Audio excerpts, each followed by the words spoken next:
Hey guys, and welcome to another episode of Woke by Accident podcast. It is a weekly chat about socially conscious topics impacting the culture. I'd like to extend my gratitude in you listening to this podcast. It means everything to me, and I hope it is clear that this subject matter is so important to me. I care about our people, our future, and making a positive change in this nation. This episode is powered by Poddex. Do you find it difficult to come up with content ideas for your podcast? Or perhaps you've gotten stuck during an interview with a guest where you just have nothing more to ask? Try Poddex today. Poddex is the best all-in-one podcast idea generation tool. You get everything from episode ideas to interesting conversation starters for interviews, engaging discussions for your live streams, and even social media content ideas. With this tool, you don't have to spend weeks trying to come up with content for an episode or unique questions for your guests. Just shuffle the cards, pick one at random, hit the record button, and get started. Now you can make better content, have more fun while you're at it, and get your viral moment. All with Poddex. Head over to poddex.com and use code C4C. So welcome to another episode of Woke by Accident podcast. Today we have a special guest, Crash Barbosa, who is a recording artist and social activist and influencer from Los Angeles, California. I'm really excited to have Crash on the show today. He is someone who speaks his mind about the issues he is passionate about and has a great following on social media. He also comes highly recommended. Shout out to Jay. And welcome to the show, Crash. How are you? Oh, really good. So glad to have you on, and I wanted to find out about the things that you're working on and the things that you've been involved with. On your profile, you describe yourself as an anti-racist. So I was curious for you to share more about that. The definition, and to be very clear, right, of being anti-racist means you intervene if you see racism. You don't just turn the other cheek. You don't just look the other way. You don't give it a pass. To be honest with you, last night I was actually out and I had a younger homie of mine with me, and somebody used a term as if it was okay, and I had to get involved, and I was like, it's not okay to do that. Like, I had to very directly, intervene in that, and very peacefully and just calmly be like, that created harm. And he's like, well, he didn't say anything. I'm like, he's not going to, but I'm going to, because that's what it is, and that's not okay. And the dude was like, I respect that, and shook my hand and apologized. And so to me, being anti-racist means if you see anything racist, you have to actively dismantle that idea. You can't allow it to exist around you. I love when I see white people claim they're anti-racist and then they go, hang out with their family members or even their boss, and they hear all kinds of hate speech and they just look the other way. And that, to me, that's wild. That's not anti-racism. So anti-racism, very explicitly, to me, is a very direct intervention in racism. If you see racism, you're very directly intervening in it to make sure it does not exist. You're not giving it a safe haven and whatnot. Definitely. Their silence is, speaks volumes, actually, I feel. So kudos to you for doing that. What do you think about white people who say they don't see color or things like that? Those people are racist, because to say you don't see color is not only a neoliberal escape route from accountability or any type of, to me, it's a white lash response too. It's a lot of older people will say things like that because that's always been a good way to say, I'm not racist, but that's not really enough anymore, right? Where it's no one needs, people's tears or guilt or fragility. They need help. They need your voice. They need your actions to speak your words. So when people are like, oh, I'm colorblind, and I think a lot of people are, it's to me, that's the Joe Biden, let's all meet in the middle and, pass some infrastructure bills with no human infrastructure in it, and, raise police funding, even though that's what we said we weren't going to do. And let's double up on, ICE, and let's just deflect accountability entirely. So to me, it's a very typical thing to hear from the white neoliberal. And, it's really problematic. So my opinion on people who say that is that they're very, very racist. And their reason they're saying that is to deflect their racism. Otherwise, they would have a conversation about it, right? Right. And then tell us about some of the social justice activism efforts that you've been involved in. I guess my audience may not be familiar, and I know I'm not feel familiar with everything that you've been involved with. I know that you've done some efforts with Initiate Justice, but what are some of the other social justice movement items that you've done? I've worked with most nonprofit and non like government organizations that mean anything. I've worked with the ACLU. I've worked with Mhm. BLM, obviously Initiate Justice, as you said. I've also had to work with the white groups of abolitionists. There's like organizations of segregated like white orgs where they're like anti-racist, that they are using the Ann Braden program to train activists to be anti-racist and to teach them Okay. about abolition.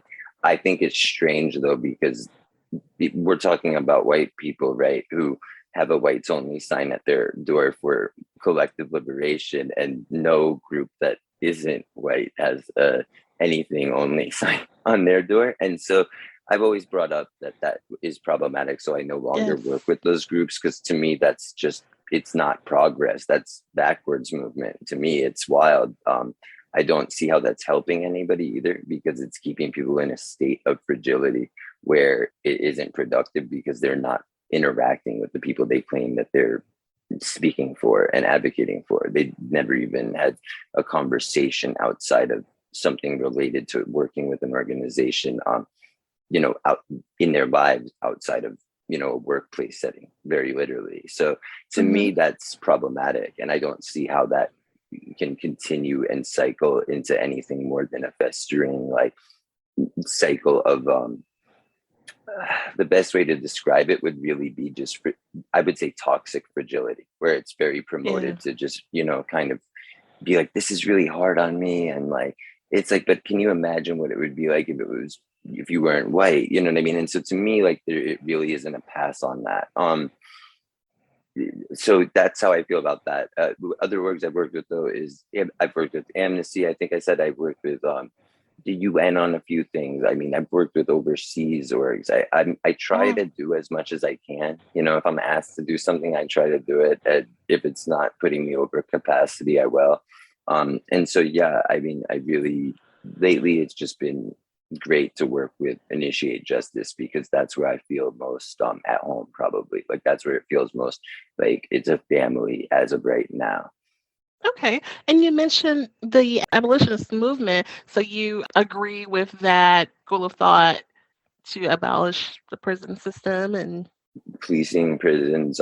yes. I honestly take it further than that. I want to abolish animal production. Like, I Hmm. think oppression should be intersectional at the level where we should be. I think there needs to be a larger conversation around the misogynistic rape culture that's promoted in America. Like, it's very femicidal in nature, so that's intersectional abolition to me. It's like we have to abolish that level of oppression. I think the Okay. court system needs to be abolished, to be honest, because the Mm. design of that system is very well designed to do what it does. And I don't think there's a way to rewire something that was designed to work exactly perfectly for very specific people. I think that's something that would have to just be worked out from scratch without 1776 ideas in it. Mm. And that's a good point. I mean, like, how are you going to restructure or abolish prisons without doing anything about the court system, like you said? So that kind of goes hand in hand. It definitely would need to be reworked or something, if under that particular understanding. So that's interesting. What inspired you to get involved in this matter? All these organizations you mentioned, Amnesty and UN and Black Lives Matter, and just what it was inspiration for that. Those were all different issues usually that I was working on, which is Mhm. interesting. So it's like with Amnesty, it was kind of the first thing I was doing with that was the first time the ICE thing started to happen in the United States, or at least in California, where there was a lot of pushback around that, and it was really hard to get ICE out of California. This was Yeah. years ago. So that was when I was working with them. I worked at a lot of different campaigns before that. Even when I was a minor, like I did, Prop 8 organizing and like, protesting and stuff like that. And like I did a lot of things while I was in school that was very literally just organizing. So I think it's always been kind of part of who I am to put, like, I'm not a bystander. So if I see something that's bad, I'm going to try to help. And that's just who I am. And so I think that kind of mixed with a lot of the ideas that I was raised with and not raised with, just as importantly, and my own like quest for truth ever since I was a very, very young kid kind of guided me in a direction of that, where it was half, nature, half nurture. And I just ran towards every fire I saw my whole life, kind of. Now, you're also a strong advocate for mental health. Why is this so important to you? I'm disabled. So I'm disabled due to having bipolar disorder. And I've been disabled since I was 25, like I'm totally and permanently disabled. And that's, it's invisible. A lot of people can't tell because I play to my strengths. I speak and whatnot and what have you, right? And that makes me look very normal. It makes me look very social when I'm out in, public and whatnot.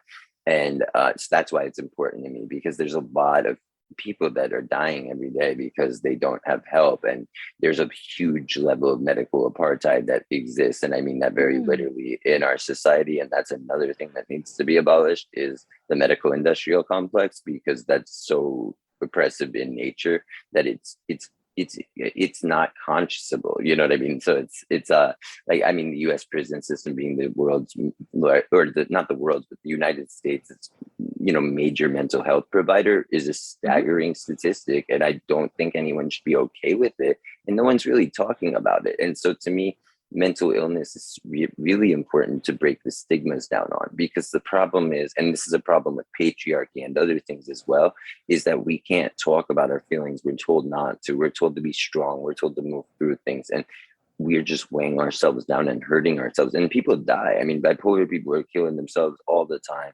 I hear about activists and organizers who are killing themselves in other states, and like, I'm not hearing a lot of organizations talk about that, and even the ones they work with. And it's just, to me, really tragic that there's an oversight like that, because it's like, where's the solidarity when people are dying because they feel like they're alone or they're isolated, right? And so to me, it's really important to advocate for mental health, because it's something people need to be aware of, but it's also something I want people to have treated with care, because that's the real difference. Like, if you look at somebody who suffers from mental illness, they're always 100% of the time either doing good or bad based on the kind of care they're getting. Whether it's, like a doctor could be a neurologist and just tell them, this is what's wrong with your brain and live with it. Or a doctor could be like, here's what's wrong with you, but that doesn't make you wrong. It just means you have to be aware of this, and here's a caring way to approach it. And I think it's just more about humanizing people, right? And we're not doing that enough. So like, for me, that's very intersectional with everything in regards to social justice, and in regards to solidarity and collective liberation and abolition and everything we're all trying to strive for. I really love to point out how important it is that we acknowledge, disability. I see a lot of people talk about it on flyers the same way politicians will give it a quick mention when they're campaigning. But at the end of the day, 25% of the United States population is, on some form of disability. This is something they really just brush over, like it ain't no big, And so to me, it's very important to advocate for, because people die, and it's tragic, and it shouldn't happen. It doesn't happen like that in other countries where this is acknowledged. And we also have a predatory, I mean, like, I'm ranting about the illness and like the problems systematically with that, but it's important to acknowledge, like, big pharma's role in this is really problematic. They're not creating cures, they're creating things that are still from the 70s and just rebranding them, trying to turn a profit, using humans as guinea pigs, very literally, and testing on prisoners. Like, we can't be okay with that. And then, you're buying the same medication in France for what someone on Medicare here is going to pay for medication. Here, you're dead if you have medication that's expensive. Most of it is. I mean, it blows my mind. Being disabled, that's something I have, is Medicare. And so it's like, I'll look at a receipt for like a medication I'm prescribed, and I'm like, oh my God, you know what I mean? It will be for something small too. It'll be like $1,200. I'm like, what kind of racket are they running even at Medicare? That's something worth bringing up, where it's like doctors say they don't, but they really do. Like if they see that you have Medicare, they run the tab up. And I don't know who's talking to who on that, but they're like, yep, the government's paying for it. Prescribe the most expensive thing. Okay, so it's definitely you see a relation there. It's It's definitely, not yeah. interesting. I never thought about it that way. Wow, that's deep. That's really deep. Yeah, that definitely needs to be changed because that's problematic. Totally. Totally. Yeah, it's a serious thing, and then like there's a lot no one talks about because a lot of people don't know, and no one needs to know. It's like no one needs to read the Americans with Disabilities Act. It's younger than I am, but like at the end of the day, there's a lot of things in there that are like people don't talk about. Where it's if you're disabled, you lose your health care if you have more than $2,000 in your checking account at one time for a consistent month. No matter who you are, they take your health care. And it's not about the money they give you or whatever, which is very little. So it's forced poverty at that point, right? Because you can't really work if you make a certain amount of money. They take your healthcare away.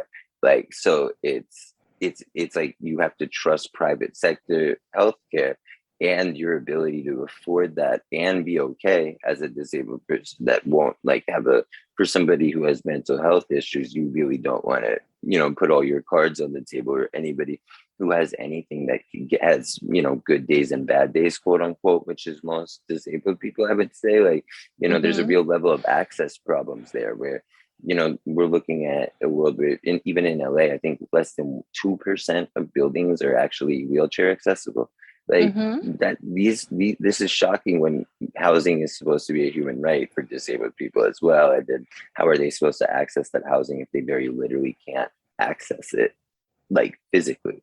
Like this is it to me, it's wild how much physical space isn't available to other disabled people. So it's important to note that I can't advocate for the entire disabled community because I have different accessibility needs than somebody who can't walk or somebody who is, has issues hearing or seeing. Like these are completely different things, but they're all kind of umbrellaed under quote unquote accessibility. And it's like, what does that really mean though? Where's the line and how is that enforceable? And the problem is the ADA is not enforceable. It's never enforced, or it would be. And you wouldn't see forced poverty existing because it's very well written into law that people shouldn't be spending any money on rent if they're living on a fixed income. But whatever, right? Like, so. Yeah. Now, have you ever thought about going into politics or something to try to make some change in the legislation? I try my best to work with legislation and talk with as many politicians and have open dialogues with them as I can. However, I don't think me running for office is where I'm needed. I don't think we need more white cis men just running America. In my opinion, I just don't think that's progress. Even if I have a neck tattoo, that's just a new coat of paint, right? Like it's not really that. I think in 2021 we've had enough of the cis white dude in Congress. Yeah, that's where I'm at with that. So that's the reason. That's the reason why. It's just not in your heart.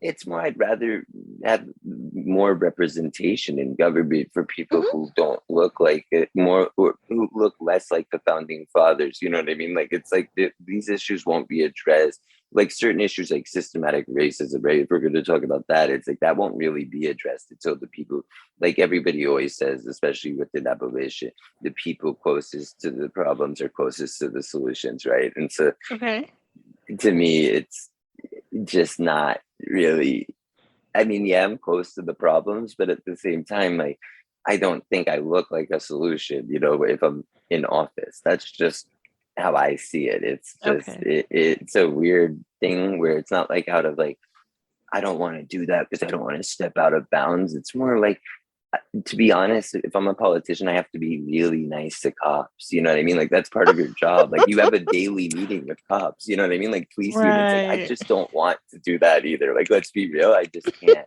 So it's like that's for somebody who's like way like they haven't got their teeth knocked out by the LAPD or whatever. You know what I mean? It's like that's okay then. Like, but like I can't shake the dude's hand, you know Right. what You I were mean? telling me about that. Some run-in with the police that caused your tooth to get knocked out. You told me when we were talking before that your tooth got knocked out Hmm. when you were in Shackled. a by the police. Hmm. Yikes. With a firearm. Yeah. So were they They like didn't pulling shoot you me. over? Oh no, they literally dragged me out my home, said I wasn't being detained, said that they had heard I Oh, was having suicidal thoughts. That's what they like to do with the disabled people or whatever. People who have no mental health history, like they can just kind of show up and say someone anonymously. It's less like liberal with that now, where they can just do mm. whatever. But I would say, like, 6 years ago was a little bit different.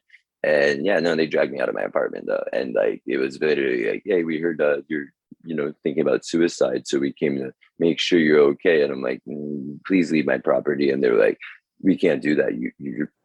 A social worker called us. I'm like, who? Like, I don't have a social worker. I don't even Mm-hmm. talk to them. I wish I had a social worker. Can you get me one? Like, can you do some public service or something? They're like, detain him. You know what I mean? And it was immediate. Oh, And then wow. they were like, oh, and you're like crash, but oh, okay. And I'm like, you knew that. What are you doing here? You know what I mean? And it was like, it was a situation. So yeah, I was not arrested technically. I was just handcuffed and Oh, kidnapped. That's gotcha. what Okay. that's what happened by definition. I mean, I continuously was asking them, "Am I being detained?" They're like, "No." I'm like, "Why am I handcuffed?" They're like, "Well, for your safety and for ours." And Mm. I'm like, oh, "Okay, that sounds like I'm being." They're like, "Now we're gonna walk." I'm like, "So we're going in the cop car now, and I'm still not arrested." They're like, "You're still not under arrest," and I'm like, "And I'm not being detained." And they're like, "No." I'm like, "Then how am I being forcibly taken into a police vehicle?" And I'm like, "Where are we going?" And they're like, we can't tell you that. I'm like, okay, so now we're really deep into a like lot of, we're talking about like, if you were a civilian, we're talking about kidnapping, we're talking about, this is a serious thing y'all are doing right Right. now. Like, you have to arrest me at this point for it to be remotely legal. They did it, and they did not like that. And so yeah, they decided to beat me with the pistol instead. Oh, wow. I'm sorry you had to go through that. That's awful. It's That okay. is very People have awful. been through worse. People have been They through worse. have. They So have. yeah. But yeah, that's, doesn't make it okay either. But yeah, you are a musician also. So is that where your true passion lies with music? Yeah, I love, no, I would say it's actually within, honestly, it's within the work I like to do with, Is it? That's what I abolition. was Yeah, I wondering. think I love that more, honestly. And Mhm. that's a weird thing, right? But so it's been hard for me, honestly, to balance my music with what I'm doing to, like, it's like I feel like lyrics can only change the world so much. Like I Mhm. have this saying I always use. I don't know. I think there's similar ones, but I'm pretty sure I have this one where it's like I invented it or whatever. And it's like the world can't change, will never change because of art, but without art, the world will never change. Like I think there's a lot Mm. of truth Mhm. to that. Like art will Mhm. never be the ball that starts rolling, but culture is super important to any type of change, and I It think is. art and culture are synonymous. And so to me it's interesting to have to balance between, especially a toxic industry like hip-hop, where it's like I'm talking about liberation in this space where a lot of people are giving me a sideways look, because now it's like they're like, what do you mean the patriarchy? You know what I mean? Like people aren't. I'll put it this way: not every rapper is a fan of this, patriarchy movement, and like we're not going to use these words anymore. They're like, crash, we hate you. Like they're not saying that, but like Mm. they're going to be, and it's funny, and like you can see people getting like frustrated with it because it's like they're they not losing anything. It's more that they're like they feel like they can't use certain content, or they might get, and Mhm. then like you have to stop worrying about it. Too many people are worried about cancel culture, but that's a sidebar like conversation. But it's like that's not what anyone's even talking about. I'm just saying I'm not gonna do that, and people still try to feel some type of way. But like with my album I'm working on, it's about how to organize. It's Okay. very academic in that sense. It's like a book form. So it's been hard to balance between that and then the actual work I do, because they're kind of one and the same. And in a place of like constantly bouncing back and forth. So I'm now wrapping up the album, which is great. And I'm very focused on that because it's otherwise I'm just on soup calls and then trying to write on soup calls. And then I'm like, actually, I don't like that verse anymore because I just heard about this. You know what I mean? And it's like, how many times Okay. am I going to paint over a masterpiece? Like, I have to stop doing it. Oh, wow. Okay. And how long have you been doing music? I've been making music since I was 18. And so like Oh, wow. I've just been on a 4 year hiatus, like because of a lot of different personal reasons, but mostly to do the work. And then I, got incarcerated for something I didn't even do. And then I got out, and then like I did and then I just went right back into doing the work and didn't really get back into music until I started this album up again. I was very disenfranchised with music for a little bit just because of how Mhm. toxic a lot of the way culture works within music is very, very toxic and predatory. It's like the way um, the executives speak about people and to people. I just was like, Mhm. nah, I can't right now. I'd rather just, do the work and never, not even rap anymore. And then I was like, I miss music because I really love music. But Right. that's what I said. I'm like, I don't know. Like, I really don't. Like, sometimes I think like I really love this work more than music, which is hard to love anything more than music. Hmm. It seems like it's a good outlet though, right? For me to get your feelings out and what you're going through, especially from the mental health aspect, a good outlet for people that may be feeling something similar. I saw that you did poetry at one point too. Is that kind of that develop into the Yes, music? yes, Okay, yeah, yes. that It makes was an sense. interesting transition for sure too, because then I had to. I think like I feel like the first 2 3 years, maybe even longer, that I was rapping, I was writing music, and then like I was spending more time deleting words and trying to make it fit that I would because I was so used to just writing poetry, and all of a sudden I have to be within a mathematical structure, kind of right where I like to go against the grain and not Hmm. sound like other people, but that's still like something I had to adjust to, and I would say uh, I was very like I would say I wasn't born with like the rhythm I needed to like just go straight into from poetry to rap on a beat. Like, you know what I mean? It was more like I had to learn how to write songs and not just poems. And like, I don't know if anyone really talks about that much, but it's an interesting transition to go through because you're Hmm. having to use so many less words. Yeah, and so we're wrapping it up here, but I wanted to get your thoughts on what you thought some solutions would be to the problems. We talked about how, there's a need for restructure in our prison system and the court system.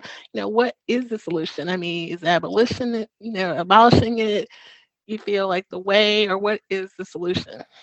Well, here's no one has the solution yet. We need to start talking about the solution more. But when we talk about abolition, I want to note this because it's very important. It's a scare word, right? Like it's a trigger word. A lot of people hear it and they think burn everything down. Like that's a lot of the right Mhm. definitely hears that word and that's how they hear it. And it's weird to me because no one's trying to do that. Like it's very literally like, why would you? We're not the French, like it's like we're not going to do a revolution or something and then just be like, yeah, power to the people, and then be like, oh my God, we actually needed all these structures and systems. Let's just put different people in charge. It will be fine. And then like you're back to the thing you rebelled against, and the oppressed is now the oppressor or whatnot, right? And so like we're not trying to do that as much as it's like we're trying to replace these things with systems that are based on healing and community Mhm. and love and like liberation and things that are non-existent, to be honest, in today's very survival mentality and divided society that doesn't need to exist. So it's not about dismantling these systems. It is, but it's about reworking the systems and building something better in their place that's more Yes. effective and cares for the people. And how we're going to go about that is something where we need to have more conversation around that. We need to have more representation within government. And Yes. I think a lot of areas should be more autonomous than they are, where like I don't think there should be too much oversight. If people want to have their own little community of abolition and they, like go by their thing, that's fine, and everybody can find that. Or I mean, there's a million different ways it would work. if it happened tomorrow, if the government was just like, let's have a cheaper thing going on because I want to abolish the U.S. military too. Imperialism's a problem. Like we don't need to have boots on the ground in 99% of the nations on the planet. You know what I mean? It's like that's not a thing that's necessary. I don't think that's good. I don't think it's healthy. I think we need to get rid of borders. I think we need to get rid of flags. I think people really need to be able to access spaces. I don't think you can only put people or animals inside of cages, or like I think you can put spaces inside of cages too, very literally, and that happens. You see it with America. You see it with every border crisis, and then you see wars started over nothing besides a border.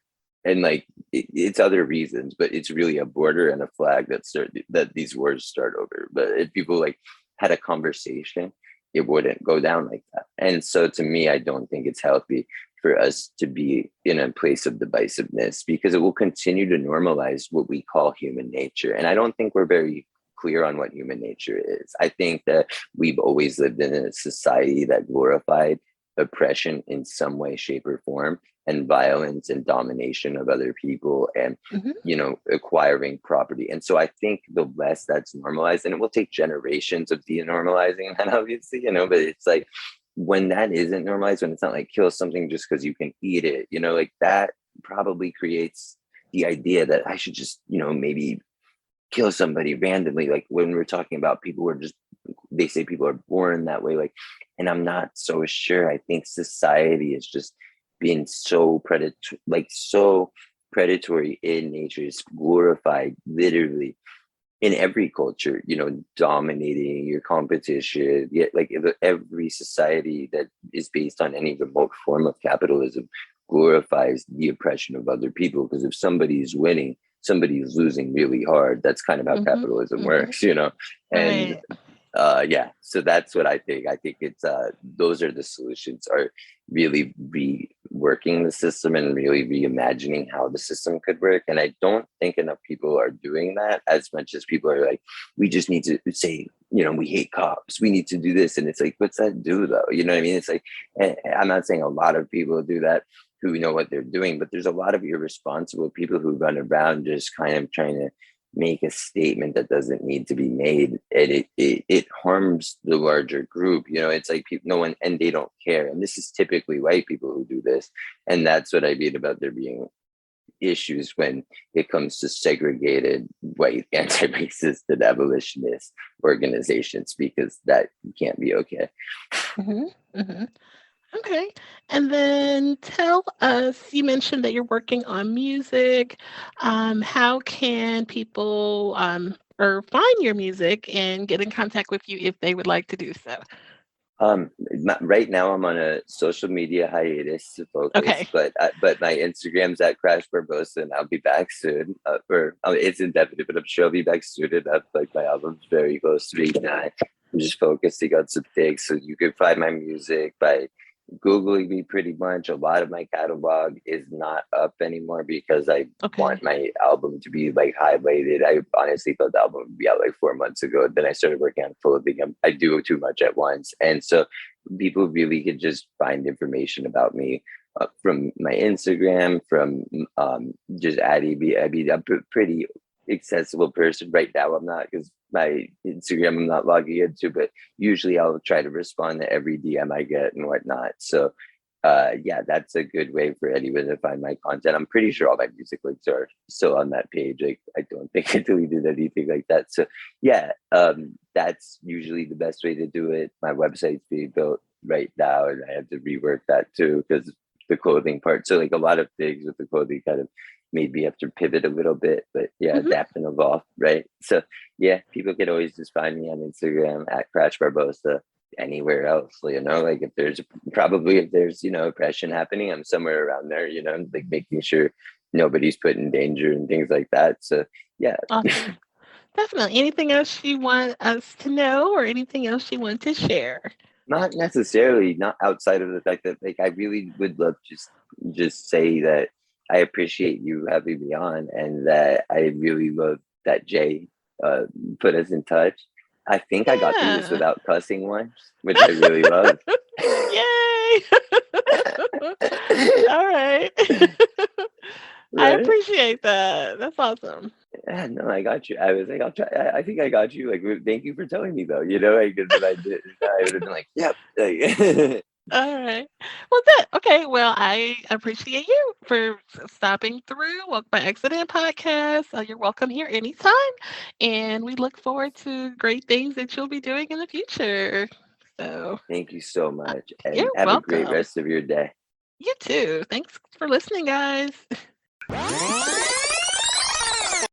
At this time, we are going to go ahead and conclude this episode. We do appreciate you listening. We do invite you to follow us on social media. On Instagram, it is Woke by Accident Podcast. On Twitter, it is Woke by. The Gmail is wokebyaccident@gmail.com. And we are available on all of your favorite streaming platforms. Please go out and follow us, share, leave a review, tell a friend. And every time you listen, we greatly appreciate it. Thank you again, and take care.